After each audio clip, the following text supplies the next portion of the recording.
Welcome to the semifinals here at GP Seattle. My name's TJ Rogers, joined by Paul Cheon, and we are getting a look at these players as they are preparing. Jerry Thompson on the right with that black-red aggro deck. On the left, Grayson Roberts, the blue-red God Pharaoh's gift deck. Picked up this deck on Friday. Wow. Yeah. That's crazy, too, because this doesn't look like the most intuitive deck to play, right? This is got a lot of crazy things going on, and to be able to kind of identify all the cool interactions to kind of put yourself into the top four of a Grand Prix, very, very impressive. Absolutely.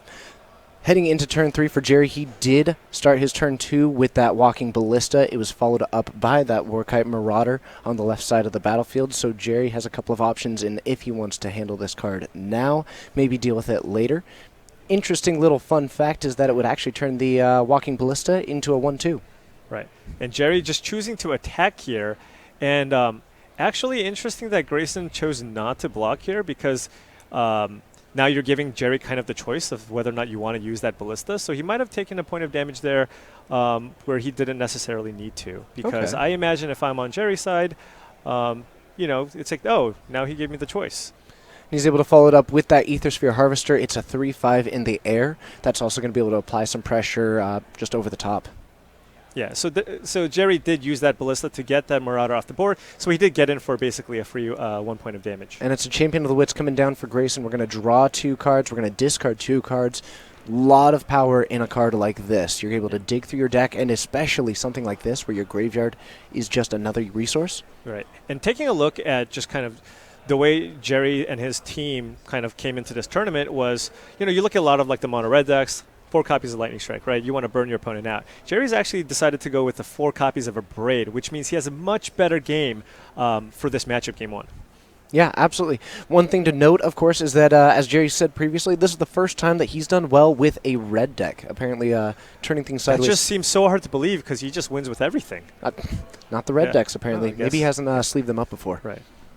But he has had success with aggressive decks, given that he won a Pro Tour piloting zombies. Those zombies were pretty aggressive.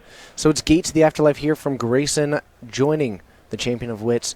Taking a look at those cards in graveyard, it is going to be relevant. Needs to hit 6. That's the magic number. We're at 3 so far. Yeah, and Jerry had no cards in hand, so it looks like he probably at least mulliganed the 6 here.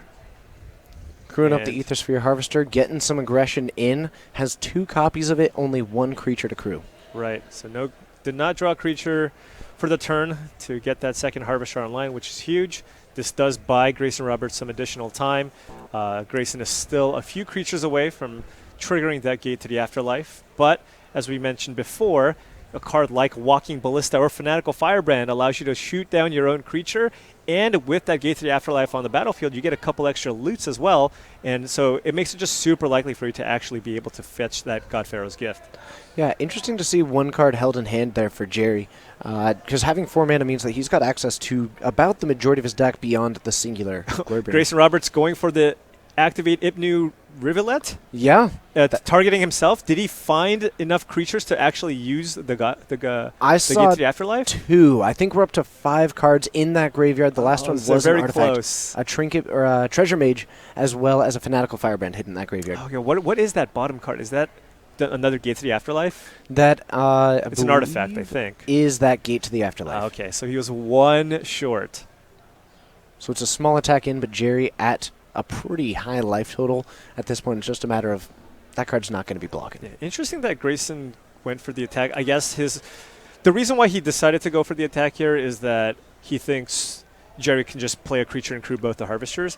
But if Jerry drew something like a Pianalar, that Inventor's Apprentice could also attack this turn, meaning that he could have been at a slightly higher life total because Grayson's not going to win because he got in with that Champion of Wits this turn. The way he wins is by coming back and kind of filling up his board. Yeah, we've seen that come down. We've even seen multiple of these God Pharaoh's Gift come together. This deck can just explode onto the battlefield. Right. Grayson just really needs a way to find that 6th creature and put it into his graveyard. We've seen him to do get it the God Pharaoh's before. Gift going. A Walking Ballista would do it. Yeah, Walking Ballista, Fanatical Firebrand. Can't even block. Those Aethersphere Harvesters doing work. Or Aethersphere Harvester. Mm-hmm. Doesn't even need 2 of them.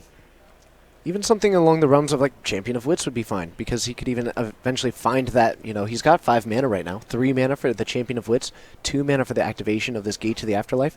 Yeah. Oh, and it looks like Grayson is taking a look at the Vizier of Many Phases, which does have an Eternalized cost here. And he's going to do it and use it to copy the Champion of Wits. So it's going to enter as a copy of the card, but it is no longer in the graveyard. So you go down a count, but hopefully in that draw 2 and that lose 2, you're able to also potentially find some more answers. Oh, sorry, Embalm, not Eternalize.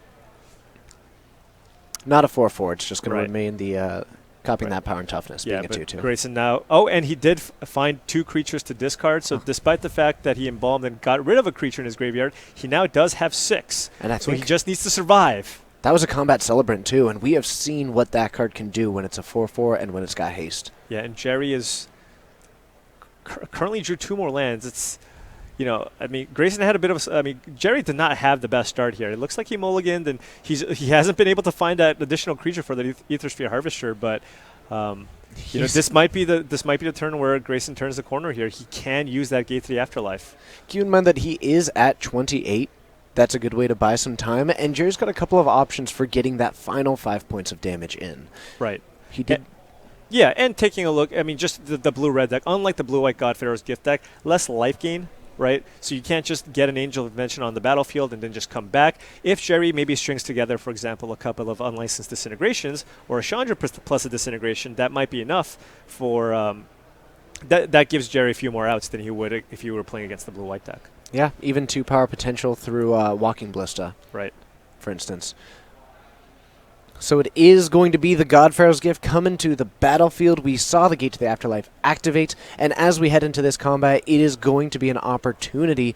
No Scavenging Grounds for Jerry, not able to stop this. It's going to be the Combat Celebrant. No blockers available. This is an open battlefield, and Grayson's going to take advantage of it. Yeah, so it looks like he's attacking with everything, as the Combat Celebrant does allow you to get an additional attack step. So he's cracking in for 8 here. Then he gets an additional combat step where he gets to use that Godfarer's Gift for another creature. Another Combat Celebrant specifically. It's another crack for 8. Wow. And then we're going to do it again. Is that lethal? So the first one put him down to 20. The next one would put him down to 12. This untaps the previous Combat Celebrant. So then now he gets attacked. So does that mean the 2 of them? Okay, so now he's going to get another creature here. So Jerry's currently at 12, and he hasn't attacked yet. And this is lethal, right? This is 12 damage. This is it. That should be enough. Wow. Game 1, Grayson. Look at that turnaround time, though. So I just want to openly state that I was wrong. Apparently that 2 points of damage was relevant. Grayson ran the numbers, and it was exactly 26 points of damage that he needed on that turn. 3 steps ahead. Yeah. Absolutely. Well, that's why he's here, and I'm here. Well, welcome. I'm glad to have you here. So it's going to be game 2 coming up between these two. Jerry trying to piece together a win. He's got to win 2 in a row now. Yeah. So taking a look at the sideboards, we've seen it before. Is he going to be trying to be aggressive against this deck, would you assume? Or is that sort of grinding game plan that is a lot more resilient the direction that you might view him going? Well, it seems like it's kind of hard to actually kind of attack through on the ground because Grayson's deck does have just a lot of like annoying creatures like the Fanatical Firebrand and the Walking Ballista. I mean, Jerry already has the 4 copies of Abrade in the main deck, and I think being on the play, you want to lean towards being a little more aggressive and potentially sideboard into a slightly slower deck after once you're back on the draw. But I think on the play, you still want to be aggressive, put a lot of pressure, and kind of put Grayson to the test. You need to do everything you can to get that Godfarer's Gift on the battlefield, and if Jerry's just holding up that Abrade or Unlicensed Disintegration, that's likely going to be enough in a lot of situations. So I don't think Jerry really needs to do a whole lot here, especially given the fact that he's going to be going first. Okay, and taking a look at Grayson's deck, of course, we've seen this one throughout the weekend. A lot of it is going to be probably protecting what it's been trying to put together. 2 copies of Padim. Anything else that's really standing out to you? Yeah, so Padim is fantastic in this matchup because we just talked about how Abrade is the most important card for Jerry to interact with this deck, and Padim makes your artifacts have hexproof. So Jerry needs to have a way to kill Padim. But guess what? Abrade doesn't deal 4 damage. So Jerry needs to draw both an Unlicensed Disintegration or 2 burn spells to get the Padim off the board before he can even Abrade the before he can even abrade the Godfarer's Gift. So I imagine Padim is something he wants to bring in. Also, being on the draw, he might want to slow his deck down a little bit, so I could also see him bring in, for example, the Sweltering Suns, and potentially even the Abrade if he wants to just kind of survive to the late game. Cards like Vizier of Many Faces, for example, is not all that strong here. It's just a little bit slow. Mm-hmm. I mean, we saw it act as a 5-mana Champion of Wits in this matchup. It was enough that game, but, just because you win with a card doesn't necessarily mean that's the card that should stay in your deck post-board. Took me a long time to learn that lesson when I was getting into the game. It's like, oh, well, I won with this 8-mana card. I better keep it in against the mono-red deck because how else am I going to win? My fascination with Tibalt has not ended since. Fair enough. So getting into Game 2 here, looks like these players are still taking a look at the sideboard, keeping some of these decisions. Jerry might be going through a lot of that same mentality of how does he want to approach this matchup. Yeah. There's a lot of different angles. Maybe Jerry wants to actually somehow make his deck faster, although it looks like, judging by his sideboard, a lot of them are kind of slower options. There are cards like Doomfall too, which is better on the play, because being on the play and playing a turn 3 Doomfall is much stronger when you're trying to interact with cards like the Gate to the Afterlife, for example. When you're on the draw, your opponent can just slam it, and you don't have the opportunity to play your hand disruption spell. But on the play, I could see him maybe look to consider something like that. Absolutely. And these players, of course, if they do come away with the match win in this one, they're going to end up going against the champion of Jeremy Fry's and Gamyen's match. Yes. One of these players potentially making history this weekend. Yeah. Ganyan currently, again, sitting at 16-0, has the potential to win it all and make history and go 18-0.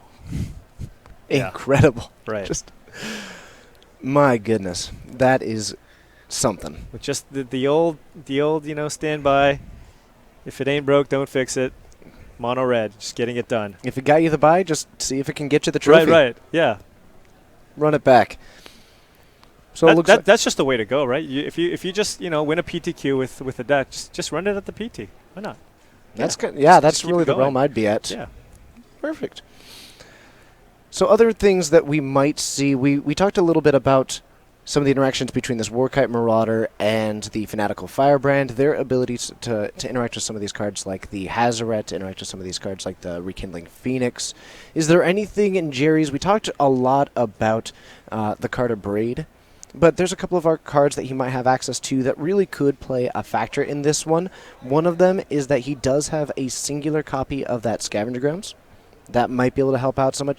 Is there anything else that really, the key to the game for Jerry, a card that that might be able to just gain him a couple of points? Maybe you talked about that Doomfall taking the Gate to the Afterlife. Yeah, so I think, if you look, Jerry was still kind of figuring out exactly what he wants his configuration to be after sideboard. It's rough because this is kind of a relatively newer deck too. So sometimes people don't one of the advantages of playing kind of decks that are less established is it's really hard to sideboard against. You don't exactly know how the games play out post-board, so you just kind of feel like, well, this is probably good, but you don't know for sure. So it's really difficult. But yes, as you mentioned, the Scavenger Grounds is one of the more important cards in the matchup. Very, very powerful against Gate to the Afterlife. And if this blue-red deck is kind of the real deal, which it's proving to be right now, I fully expect to see a lot more Graveyard Hate making its way into a lot of these standard decks. I mean, 3 copies in the top 8. That is the deck of the weekend, right, from a standard perspective. It's just dominated the show.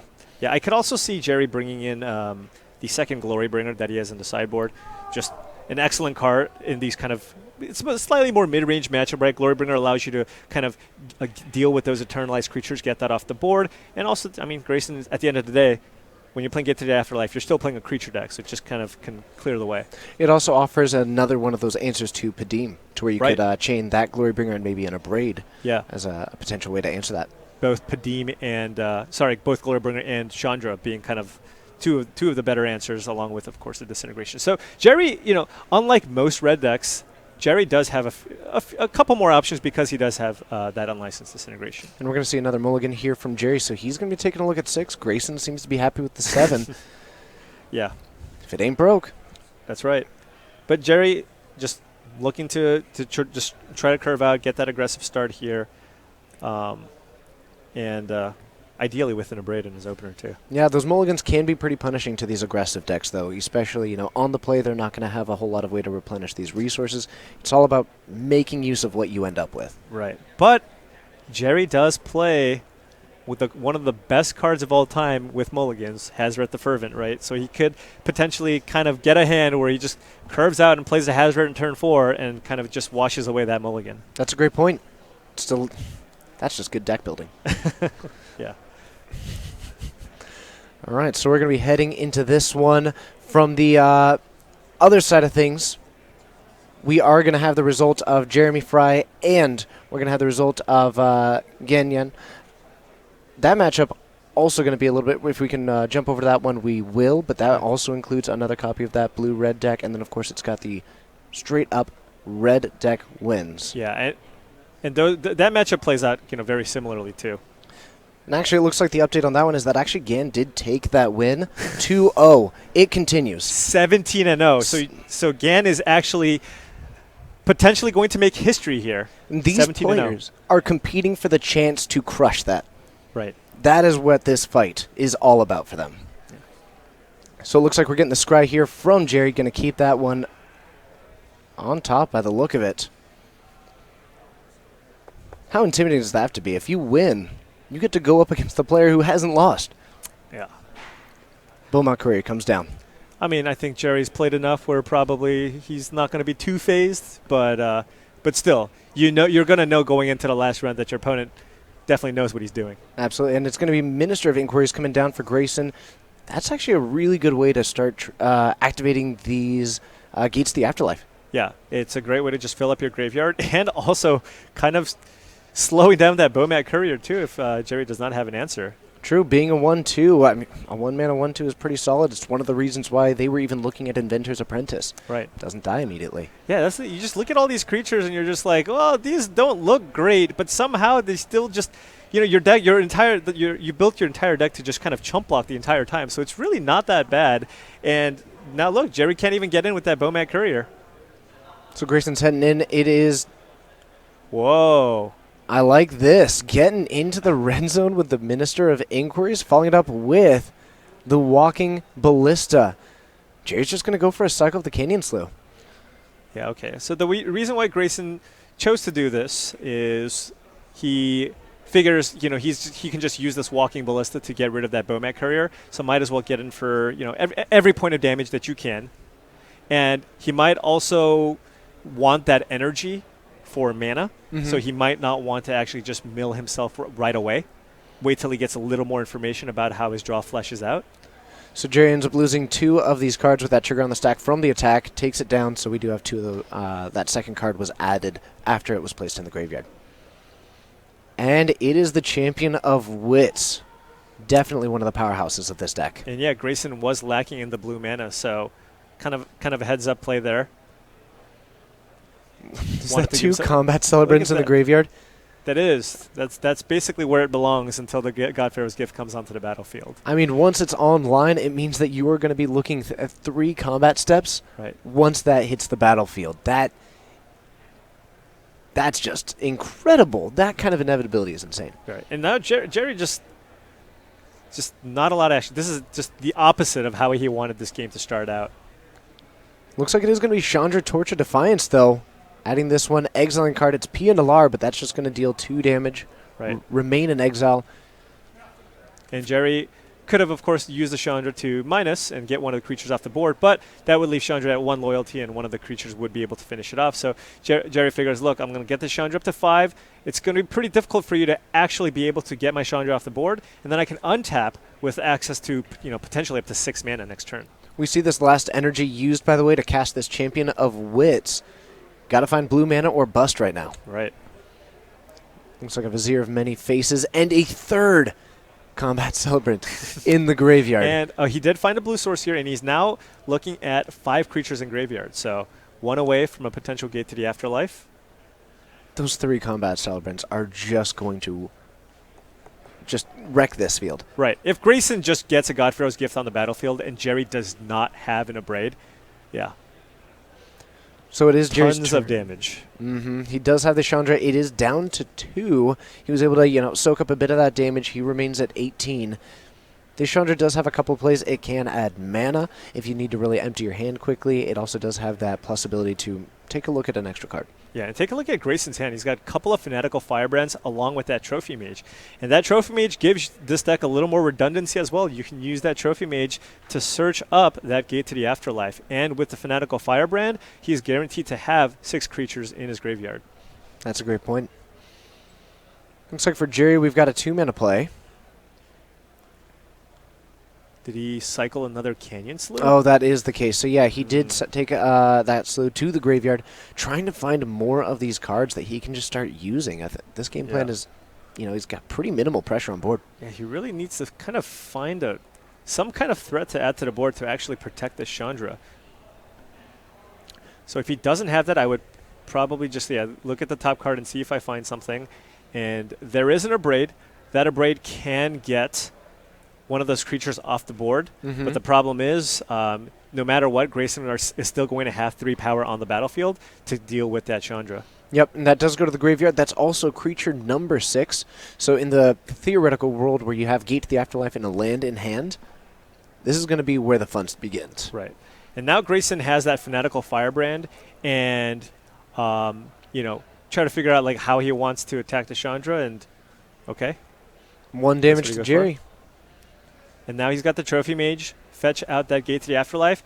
And now all he really needs, he's fully set up here. He just needs to find that 5th land, so next turn he can just go ahead and fetch that God Pharaoh's Gift as quickly as possible. And the thing is, he doesn't even necessarily need to get Gate to the Afterlife here. He's already got 6 power on the battlefield. Jerry needs to answer the threats at hand. So Grayson, if he's concerned about a card like Abrade, he can choose to play around it if he wants. It's true, and once he does get to that 5th mana, it becomes significantly easier to play around Abrade, too, because once you play it, you have that activation immediately. Does Grayson find a land? I'm going to say no. Oh, another Gate to the Afterlife. 2 cards in hand for Jerry, so this Hazoret is not doing too much yet, but he does have 2 mana open. Could be a trick up his sleeve. All right, and he's going for the pre-combat here. Oh, and he's going for the Ballista here in the hopes that he finds an untapped land. If he does, he can activate that Gate to the Afterlife. And was that the 4th combat Celebrant? I think it might have been a Fanatical Firebrand. Okay.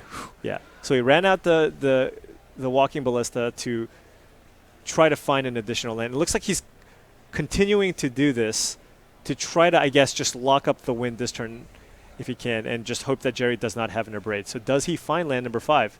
Yes. Ether Hub comes down. And he does, all right.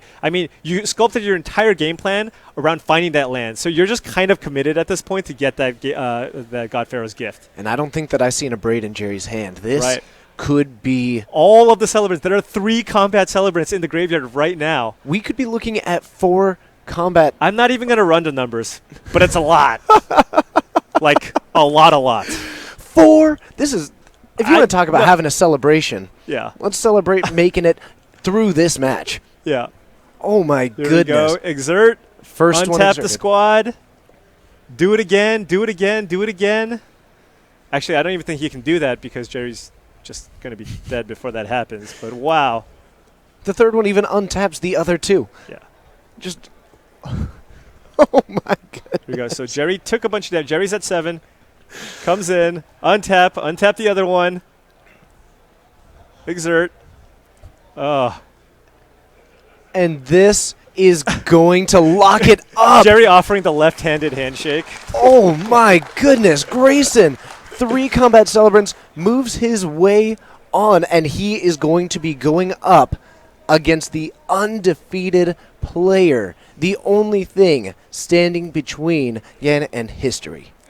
That's incredible. That is going to be amazing. 17-0. 17-0, going for the 18-0. But Grayson, even just kind of watching him play against one of the best players in the world, just playing to get that win right away. Kind of cycling through his threats, trying to find land number 5 to get that Gate to the Afterlife going. And for somebody who picked up his deck Friday, not bad. So we're going to get to see him from that deck from Friday going up against history in the making in the finals coming up right after this. We'll see you there.